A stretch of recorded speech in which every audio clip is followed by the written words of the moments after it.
तो hello guys, my name is Dhruv and go watching wrestling मस्त। भाई एक नया दिन शुरू हो चुका और नए दिन के साथ शुरू हो चुके हैं भाई बहुत बड़ी बड़ी खबरें आना रेसलिंग वर्ल्ड से रिलेटेड। सारी बातें आपको बताऊंगा किस तरीके से भाई AEW ने बीट कर दिया भाई WWE को लिटरली बहुत बुरी तरीके से टिकट सेल्स के मामले में। प्लस किस तरीके से WWE अब स्ट्रगल कर रही है जॉन सीना के वापस हॉलीवुड में जाने के बाद, वो भी मैं आपको बताऊंगा।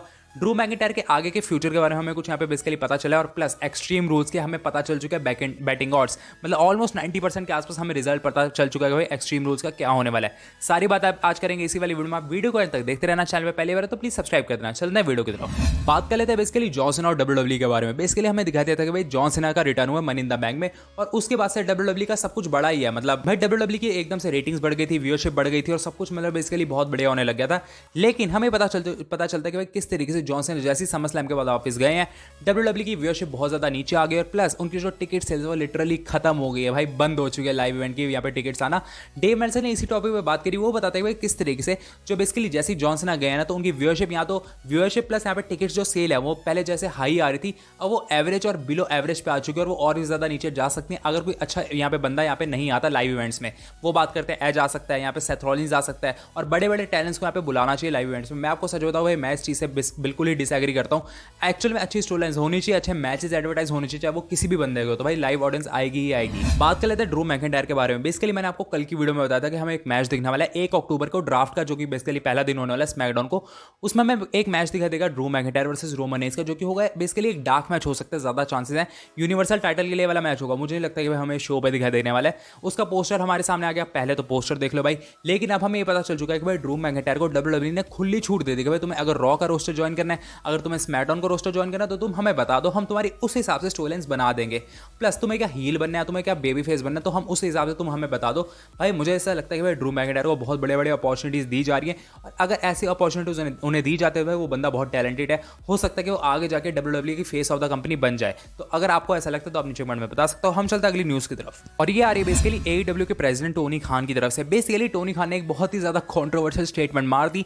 वो बताते हैं कि किस तरीके से उन्होंने एक इंटरव्यू में ये बताया कि हमारी किस तरीके से जो हमारी ऑडियंस है ना AEW की, वो बहुत ज्यादा स्मार्टर और रिचर है WWE की ऑडियंस से। तो भाई बहुत ज्यादा इस चीज से कॉन्ट्रोवर्सी क्रिएट हो गई थी। जितने भी WWE की ऑडियंस है ना, जितने भी WWE के फैंस हैं, उन्होंने बहुत ज्यादा इस बात पे सवाल उठाया कि भाई तुम ऐसे कैसे कह सकते हो, इसमें ये तो कोई रेलेवेंट स्टेटमेंट ही नहीं है। तो इस बारे में डेव मेल्सर ने बात करी। डेव मेल्सर ये बताते हुए किस तरीके से जो उनकी ऑडियंस आती है ना वो ज्यादातर वो बच्चे हैं, वो बंदे हैं जो इसके लिए अभी कॉलेज जा रहे हैं, अभी स्कूल जा रहे हैं। तो इस हिसाब से उन्होंने कहा कि भाई ज्यादा एजुकेटेड ऑडियंस है। प्लस जितने भी जने वो चीज देखते हैं ना वो ज्यादातर या तो मिडिल क्लास होता है तो अबव मिडिल क्लास होता है, जितनी भी जहां से उनकी ऑडियंस आती है। तो इस वजह से टोनी खान ने ये बात कही है। लेकिन भाई टोनी खान वहां पे भी नहीं रुके। टोनी खान ये बताते हैं कि हमारा जो रोस्टर है ना अभी के टाइम पे, वो पूरी रेसलिंग इंडस्ट्री में आज के टाइम पे सबसे ज्यादा बेस्ट रोस्टर है, जहां पे हमारे पास बेसिकली यहाँ पे डैनियल ब्रायन से लेके CM पंक है, यहाँ पे मेलिका ब्लैक है और मीरो है, बहुत बड़े बड़े सुपरस्टार्स हैं। तो भाई मुझे तो ये लग रहा है कि AEW के दिन ज्यादा ही फिरने वाले। बाकी आपका क्या ओपिनियन है मुझे कमेंट में बता सकते हो। एक छोटी सी खबर यहाँ पे बेसिकली MVP की तरफ से भी आ रही है। ये कहा जा रहा है कि भाई MVP को हो गई है भाई एक नी इंजरी और इसी वजह से वो ज्यादातर यहाँ पे अब हमें शो पे नहीं दिखने वाले। हो सकता है वो बेसिकली ज्यादा लंबा एक ब्रेक ले ले WWE से, लेकिन हाँ कुछ टाइम बाद वो वापस आ जाएंगे। बात करते हैं हमारी सेकंड लास्ट स्टोरी के बारे में और ये बेसिकली बहुत ही मेजर अपडेट है। जो मैंने इस वाली स्टोरी को सुना मेरा तो भाई दिमाग घूम गया। बेसिकली हमें ये पता चलता है कि भाई USA में एक न्यूयॉर्क में एक नया स्टेडियम खुलने वाला है, जो कि खुलेगा बेसिकली 20 नवंबर को। और उसके लिए बेसिकली रॉ ने, WWE ने अपना एक शो एडवर्टाइज करा, AEW ने अपना एक शो एडवर्टाइज करा। तो कल रात बेसिकली ये हुआ कि उन्होंने अपनी ना कुछ टिकट्स डाली कि भाई तुम्हें जिस बंदे ने लेनी है तुम अभी से ले लो। तो भाई पता हमें ये चलता है कि भाई रॉ के बेसिकली यहाँ पे टिकट्स अवेलेबल थी 7,000 के आसपास और बिकी 2,000 के आसपास। उसी के आसपास हमें पता चलता है कि भाई AEW की थी कुछ 8,000 के आसपास टिकट्स और उनकी बिक गई 6,000 के आसपास टिकट्स। भाई लिटरली आप फर्क देख लो कितना ज्यादा है भाई।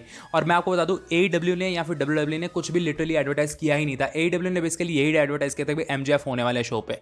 भाई मुझे ये लिटरली बहुत देख के हैरानी हो रही है कि भाई लोगों ने AEW पे इतना ब्लाइंडली ट्रस्ट करा हुआ है कि भाई शो तो बेस्ट होने ही वाला है। बात कर लेते हैं एक्सट्रीम रूल के बैटिंग ऑड्स का और आपको पता है भाई बैटिंग ऑड्स 90% यहाँ पे सही ही होते हैं। पहले बात करते हैं डेमन प्रीस्ट वर्सेस शेमस का। यहाँ पे कहा जा रहा है कि भाई यहाँ पे जो डेमन प्रीस्ट है वो जीत जाएंगे। दूसरी बात करते हैं बेसिकली यहाँ पे होने वाला match Becky Lynch versus Bianca Blair का और ये कहा जा रहा है कि भाई बैकी लिंच जीत जाएंगी। अगले मैच में चलते हैं शार्लेट फ्लेयर और एलेक्सा ब्लिस के मैच में ये कहा जा रहा है कि भाई शार्लेट फ्लेयर यहाँ पे जीतेंगी। और Roman Reigns versus Finn Balor के मैच में यहाँ पे ये कहा जा रहा है कि भाई रोमन रेंस यहाँ पे क्लियर फेवरेट है, रोमन रेंस ही जीतने वाले हैं। वो तो वैसे भी हमें पता है भाई Roman Reigns versus Brock Lesnar का मैच होने वाला है भाई क्राउन जूस में यूनिवर्सल टाइटल के लिए। बाकी आपको क्या लगता है मुझे कमेंट में बता सकते हैं। मुझे स्टिल ये लगता है कि भाई जितने भी बैटिंग ऑड्स है ना वो मेरे ख्याल से बिल्कुल ही ठीक है, इसलिए मैंने आपको इस वाली वीडियो में बताए हैं। बाकी और आएंगे और मैचेस के, वो मैं आपको बता दूंगा अगली वीडियो में। बाकी अगर आपको वीडियो अच्छी लगी तो प्लीज़ वीडियो को लाइक करना, चैनल पे पहली बार तो प्लीज़ सब्सक्राइब करते हैं यार, ऐसी बहुत सारी वीडियोस मैं आपको लिए लाता रहता हूँ। तो भाई लोग मिलते हैं नई वीडियो में, तब तक के लिए बाय बाय।